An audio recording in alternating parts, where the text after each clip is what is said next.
Para iniciar as nossas apresentações, convidamos ao palco o senhor Francisco Whittaker, que trará suas reflexões para este momento. Francisco Chico Whittaker Ferreira é arquiteto, político e ativista social brasileiro. Recebeu o Prêmio Nobel Alternativo da Right Livelihood Award, conferido pelo Parlamento Sueco em 2006. Por favor, senhor Francisco.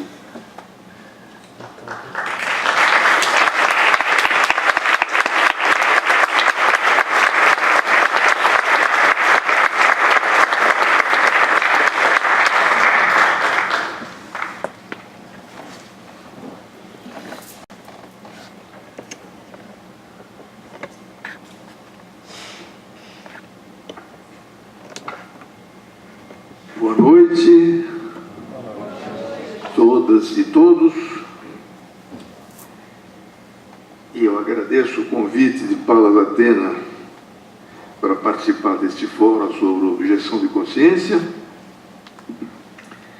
E vou lhes trazer aqui alguns dados e informações sobre esse tema e algumas reflexões sobre a potencialidade política deste tipo de ação cidadã na nossa luta por mudar o mundo.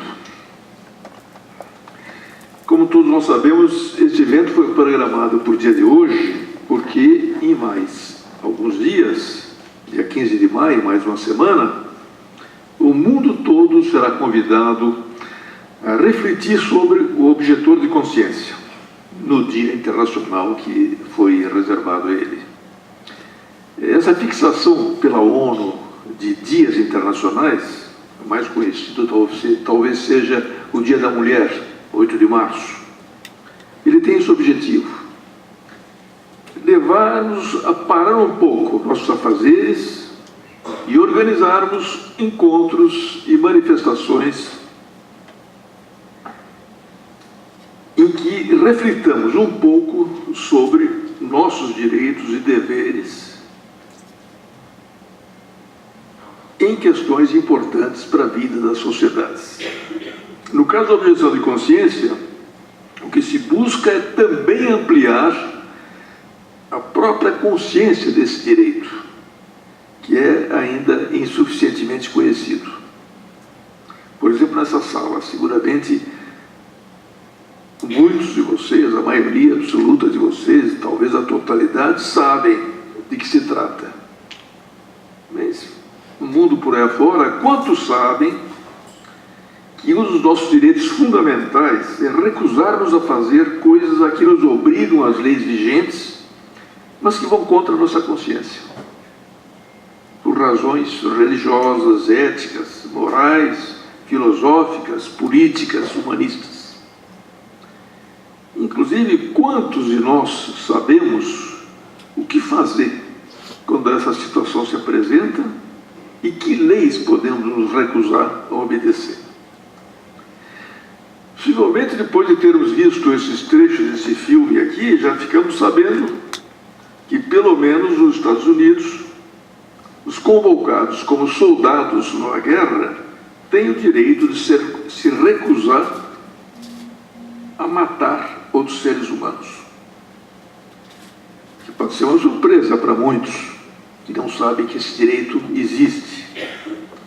E, de fato, as guerras, em que elas consistem de fato? Em matar o máximo possível de soldados inimigos. O absurdo das guerras é exatamente esse. Elas são ganhas pelos que destroem mais seres humanos, mais casas, mais cidades, mais escolas, mais sistemas de transporte, mais fábricas, mais campos de produção agrícola. E há, inclusive, nessa loucura que, na verdade, se esconde por trás dela, os que procuram até regulamentá-las, para que não sejam tão bárbaras. Há muitos organismos internacionais que definem, por exemplo, o que se pode ou não se pode fazer com prisioneiros de guerra. Ou então, que não devem ser atacados veículos inimigos pintados com uma cruz vermelha, nem bombardear hospitais. Esse herói, soldado, o herói do filme, ele talvez tenha sido o único soldado entre os milhares que combatiam em Okinawa, de um lado e de outro. Ele, o único que conhecia o direito de recusa e fez valer esse direito. Todos os demais nem cogitavam dessa possibilidade. Ou então, tinham sido já manipulados suficientemente pela propaganda para realmente se disporem a lutar e morrer pela sua pátria. Sem conhecer os objetivos reais dessas lutas, com as quais até nem poderiam concordar, até poderiam não concordar. Transformados em carne de canhão, como a gente diz. Se a guerra for para defender um país, o próprio país atacado, é mais difícil se recusar a empunhar armas do que se for para controlar outros territórios e recursos. Mas num e outro caso, o que interessa aos que comandam é ter o menor número possível de mortos entre os seus comandados e o máximo possível de mortos entre os candidatos, nos exércitos inimigos. Esses são raciocínios inadmissíveis para quem coloca a vida como valor primal.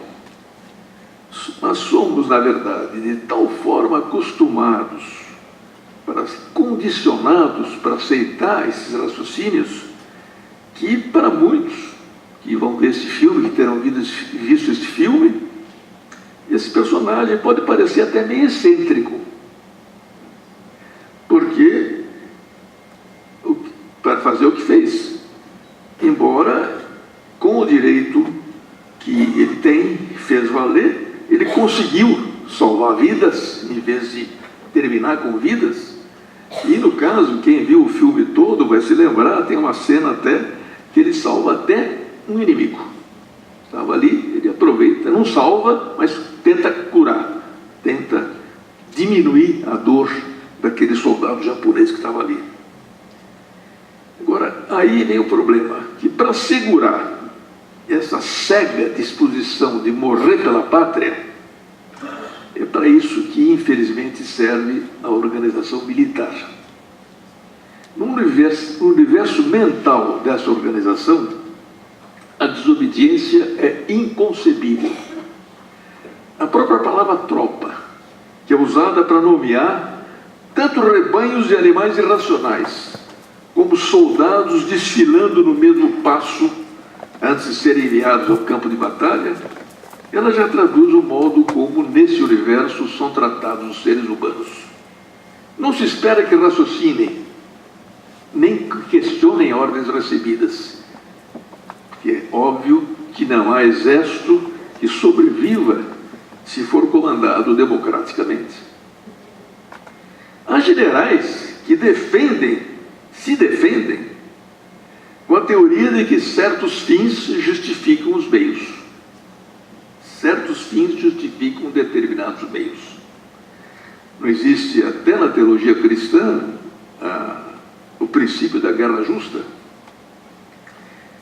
Em qualquer caso, nesse caso, pouco importam as qualidades, as relações familiares e sociais, os sonhos, as esperanças de cada ser humano assassinado.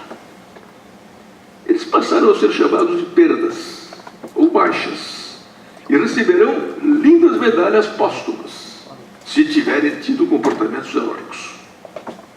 Nem falemos das chamadas perdas colaterais, que são mortes de civis não visados nas operações militares.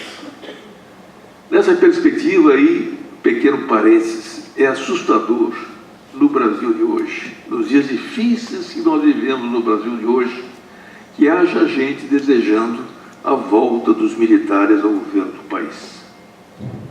Estariam eles, essas pessoas, conscientes do que é a lógica militar? Conscientes do que é a cultura militar, que trata o adversário sempre como inimigo, interno ou externo, que será preciso destruir, se necessário fisicamente, para se ganhar a guerra. Mas deixando de lado essas divagações, o fato é que eu mesmo, ao me preparar para lhes falar hoje, pesquisei muita coisa e descobri dimensões dessa questão que estavam um pouco claras para mim, e ainda tenho muitas dimensões que eu ainda vou descobrir. Por exemplo, eu busquei, e não encontrei a resposta, que tipo de objeção de consciência levou a instituição, em 94, do Dia Internacional do Objetor de Consciência. Pelo que eu li e ouvi, inclusive muitas palestras, muitos debates e exposições disponíveis no YouTube. É muito impressionante o que existe disponível. Esse direito já está se estendendo a muitas outras áreas da atividade humana, na maioria dos países democráticos. E, inclusive, os operadores do direito já publicaram muitos livros sobre como proteger quem faz uso desse direito, e, inclusive, muitas leis novas são editadas. Aqui perto de nós, por exemplo, no Rio de Janeiro, a Assembleia Legislativa do Rio aprovou, em 2015, uma lei assegurando esse direito na atividade profissional, especialmente os médicos e farmacêuticos, mas também os cientistas. O STF pode ainda vir considerar inconstitucional essa lei, como o próprio governador do estado considerou, vetando a lei. Um veto que foi derrubado pela Assembleia Legislativa. E ele seguramente exigiria, essa lei, seguramente exigiria aperfeiçoamentos para que o direito de uns não leve ao desrespeito do direito de outros. No caso concreto, já houve no Rio, já está havendo muita discussão sobre isso. Mas a lei pretende garantir lá, no caso, o direito de objeção de consciência por motivos religiosos. E é, aliás, a razão pela qual ele é mais utilizado, como foi no caso do filme que nós vimos. Mas eu acho que a situação que levou a instituição do Dia Internacional do Objetor de Consciência, sem se limitar à razão apresentada, foi a recusa ao alistamento militar. Possivelmente o que se quis foi valorizar esse tipo de objeção, talvez a mais difícil e a que exige mais coragem. Quando é que ela se tornou mais conhecida, de quem já ouviu falar disso? Foi a recusa dos jovens norte-americanos na Guerra do Vietnã. Eles buscavam refúgio no Canadá para não serem obrigados a servir nas tropas. Entre eles ficou famoso o caso de um boxeador, campeão mundial de peso pesado, Cassius Clay, que, evidentemente, ao tomar essa atitude, foi devidamente processado, foi afastado dos ringues, perdeu o título dele durante 4 anos, e depois recuperou por uma decisão da Suprema Corte Americana. Mas com esse posicionamento de objeção de consciência, os jovens norte-americanos, assim como a pressão das famílias que recebiam de volta o corpo inanimado dos seus filhos, contribuíram enormemente para que a guerra terminasse. Talvez o mais decisivo para terminar foi outro tipo de desobediência civil que aconteceu: o vazamento dos chamados papéis do Pentágono, que desnudaram as mentiras do governo americano para convencer o cidadão do seu país da necessidade indevida de prolongar a guerra. Aliás, falando-se em filme, veja-se outro filme, também deve estar no Netflix, do Steven Spielberg, que conta tudo que viveu o objetor de consciência desse caso, que é um oficial do Pentágono que vazou esses papéis secretos, Daniel Ellsberg, e até a publicação desses papéis nos grandes jornais, tudo que ele sofreu. Ele foi evidentemente preso, foi evidentemente processado por traição, até a renúncia do responsável pela real tradição, que era o presidente Nixon. Antes disso, jovens franceses já tinham se recusado a combater na guerra da Algéria. Como se fala no convite para esse evento, se fala na figura de Jean-Marie Müller. sua objeção já levara na França a conquista, naquele país, o Estatuto Legal do Objetor da Consciência, que hoje é obtido, reivindicado, mesmo em tempos de paz, como recusa ao simples serviço militar. E essa possibilidade de desobediência já surgira na Guerra Mundial anterior, dos anos 14 a 18, do século passado. Jovens norte-americanos pacifistas se recusaram a lutar nessa guerra, sendo, evidentemente, fortemente reprimidos. Tem uma figura que apareceu muito e que está surgindo mais agora, como memória, Dorothy Day. É uma das lideranças dos movimentos não violentos daquele tempo, também reprimida, e o Papa Francisco, recentemente, no Congresso dos Estados Unidos, agora, citou a Dorothy Day como um exemplo de americano exemplar. E o seu processo de canonização está em curso no Vaticano. Seria bom que fosse uma nova santa que ajudasse a ampliar a disseminação da objeção de consciência, até que as guerras se tornassem impossíveis por falta de soldados. Assim como de operadores de drones, que é um soldado que mata a grande e segura distância do chamado teatro das operações, que é outro termo incrível, mais adequado para esses tempos de guerra de hoje, que as tornam um espetáculo televisionável. Mas se na Europa a objeção de consciência em 1418 foi aceita na Inglaterra, já era aceita na Inglaterra, foram registrados na Inglaterra mais de 18 mil objetores. O mesmo não ocorreu na França. Nos seus territórios, que era onde a guerra se produzia, a recusa a combater, não aceita como direito, se misturou com outras motivações, entre as quais a não aceitação pelos soldados de ordens absurdas que lhes eram dadas em plena batalha. Juntamente com a deserção, a espionagem e até crimes comuns, ela foi punida imediatamente com fuzilamento. Esses episódios são até hoje, na França, motivo do mal-estar doloroso. As famílias das vítimas desses fuzilamentos, que lutam por reabilitar a memória deles, ainda não conseguiram. No caso, foram documentados até agora 953 soldados, dos quais 639 fuzilados por desobediência militar. Aliás, é outro filme a se ver também. Glória Feita de Sangue, de Stanley Kubrick, que é inspirado nesses episódios. E tem uma cena desse filme em que um general diz para os soldados: se não enfrentarem as balas alemãs, vão ter que enfrentar as nossas balas. Loucura, loucura total. A repressão na objeção de consciência na ação militar fica bem evidente no caso de vazamentos mais recentes, inspirados no Daniel Ellsberg. No caso, o Julian Assange, com atos de guerra ainda mais condenáveis do que a própria guerra, denunciando, que criou o Wikileaks famoso, né? E, mais recentemente, o Snowden, que fez passar documentos da Agência Nacional de Segurança dos Estados Unidos, que são tristes de serem lidos. Ambos autores desses vazamentos vivem longos calvários.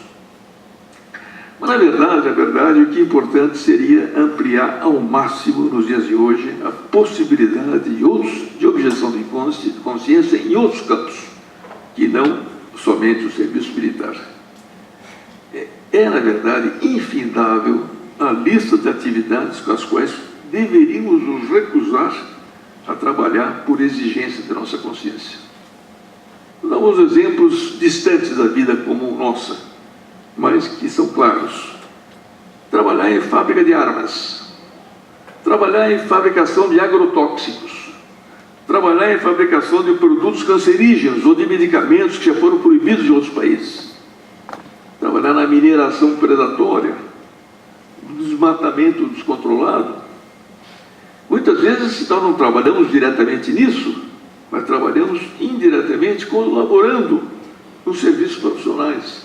como advogados, administradores, publicitários, ou mesmo ajudando seu financiamento, quando nós deixamos de questionar nossos bancos sobre o uso que dão às poupanças que neles depositamos. Ainda mais distante da vida das pessoas, o que dizer então que é terrível da atividade de cientistas que se prestam a colaborar para levantar dúvidas sobre os danos provocados aos seres humanos pelo consumo de determinados produtos. Isso acontece. Tem um livro americano, Os Mercadores da Dúvida, que conta milhares de situações desse tipo. E, inclusive, aqui, lendo isso aqui, todos que contribuem para a construção de usinas nucleares, com todos os riscos que elas carregam consigo de acidentes catastróficos e de deixar uma herança maldita de lixo radioativo para todos os nossos descendentes. E os parlamentares, que dão seu voto para aprovar leis que prejudicam a sociedade? São tipos de recusa que, na verdade, dependem de outra coisa. Dependem de uma consciência generalizada da sociedade sobre a razão de muitos dos problemas que enfrentamos. Mas só nos casinhos desse tipo que eu identifiquei, se multiplicassem as objeções de consciência, seguramente muita coisa já mudaria no mundo. Mas a situação mais próxima de nós. Todos nós temos conhecimento e nossa objeção de consciência pode pesar. Podemos, por exemplo, nos recusar a trabalhar em campanhas publicitárias de políticos corruptos. Ou então, como funcionários públicos, por que dar seguimento a processos para que eles continuem seguindo, continuem sendo trabalhados, que nós sabemos, conhecemos, que estão direcionados para beneficiar políticos corruptos ou empresários aproveitadores, malversando recursos que são de todos. Eu experimentei isso pessoalmente, quando era vereador aqui na cidade, ao participar de 2 comissões parlamentares de inquérito sobre corrupção na Câmara. Funcionários que sabiam o que estava acontecendo, mas davam uma assinatura que permitia que o processo andasse. As situações mais próximas da gente, todos nós, aquelas que têm uma enorme força que a gente não usa, a de consumidores.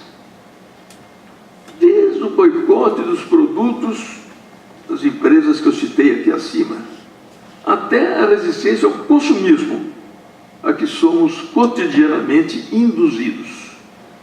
E esse consumismo acelera a máquina de produção hoje globalizada, concentra a renda, provoca o desperdício crescente e destrói sem retorno cada vez mais recursos da terra. Ou então, por que não podemos boicotar programas televisivos que sabemos que mentem, ou distorcem, ou prejudicam a formação dos jovens e das crianças? Sem esquecer o outro tipo de poder que temos, como eleitores. Não podemos, por exemplo, agora, nessas próximas eleições, por exigência de nossa consciência, deixar que voltem para o Congresso membros de uma maioria parlamentar que nos enfiou leis tenebrosas goela abaixo ao longo do ano que passou. Na verdade, a objeção de consciência, como ação cidadã, está ao alcance de todos, homens e mulheres, jovens, adultos e idosos, acima da filiação a partidos e movimentos e seus modos de organizar-se. Recusar-se a fazer algo por objeção de consciência deveria ser considerado um dever cívico, básico e contínuo. Nós podemos até usar a expressão a objeção nossa de cada dia, para enfrentarmos um mal que age por detrás das aparências e das histórias que nos contam. Mas ela sempre vai exigir coragem. Ele é de fato uma atitude de desobediência civil que o Estado reprime. É de difícil também, porque quando não é uma ação coletiva, ela é uma atitude profundamente pessoal, individual, de foro íntimo, que terá consequências de nossa vida, a mais evidente sendo muitas vezes a perda do emprego, ou, no caso de pequenas, médias e grandes empresas, a perda da clientela. Para poder assumir, portanto, a objeção de consciência como a objeção nossa de cada dia, nós não podemos nos manter isolados. Temos necessidade da ajuda de outros que nos apoiem. Então, por que não podemos criar uma rede de objetores de consciência? Uma ROC. E de apoiadores da objeção de consciência? Uma RAOC. Apoiadores jurídicos, financeiros, intelectuais, psicológicos, materiais, com um bom fundo de greve, que nos entrelacem na solidariedade, da ajuda mútua e da compreensão. Construir essas redes é, na verdade, um bom desafio. Nós podemos começar por estimular rodas de conversa entre amigos, entre parentes, entre colegas de trabalho, entre vizinhos, rodas de conversa sobre o tema da objeção de consciência. É uma forma da gente começar a fazer com que esse Dia Internacional repercuta nas nossas vidas. Eu espero que este texto